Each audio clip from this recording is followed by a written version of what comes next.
തിരുവനന്തപുരം നന്ദിയോട് ഭിന്നശേഷിക്കാർക്കായി വിനോദയാത്ര സംഘടിപ്പിച്ചു. വയോജനങ്ങളുടെ കൂട്ടായ്മ പച്ചത്തുരുത്താണ് യാത്രയൊരുക്കിയത്.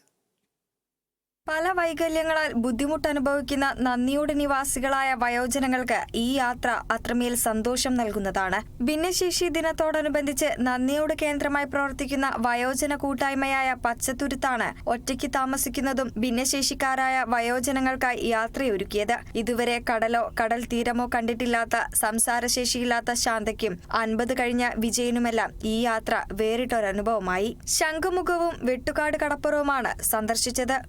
ഈ കടലിന്റെ ഇതൊന്നും നമ്മൾ കണ്ടിട്ടില്ല.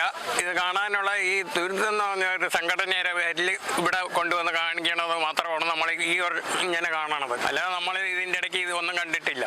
വയോജന കൂട്ടായ്മയായ പച്ചത്തുരുത്ത് കൂട്ടായ്മയുടെ 10ാം വാർഷികത്തോടനുബന്ധിച്ചാണ് യാത്ര.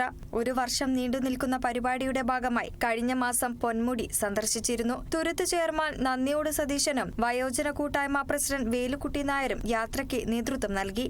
അവർ ഇതുവരെ കടൽ കാണുകയോ അല്ലെങ്കിൽ ശംഖുമുഖം അതേപോലെ വെട്ടുകാട് സിറ്റിയോ ഇങ്ങനെയുള്ള പ്രദേശങ്ങളൊന്നും കാണുകയോ ഇവരെ കൊണ്ടുപോകാനോ ആളില്ലാത്ത ഒറ്റപ്പെട്ട് കഴിയുന്ന ആൾക്കാരാണ് ഇവരൊക്കെ. അങ്ങനെ ഇവരെ ഈ തുരുത്തിൻ്റെ നേതൃത്വത്തിൽ തുരുത്ത് എന്ന സംഘടന 10ാം വർഷത്തിലേക്ക് കടക്കുകയാണ്. അതിൻ്റെ ഭാഗമായി 1 വർഷം നീണ്ടു നിൽക്കുന്ന പരിപാടികളുടെ ഭാഗമായാണ് ഇന്ന് ഇങ്ങനെ ഒരു സന്ദർശനം.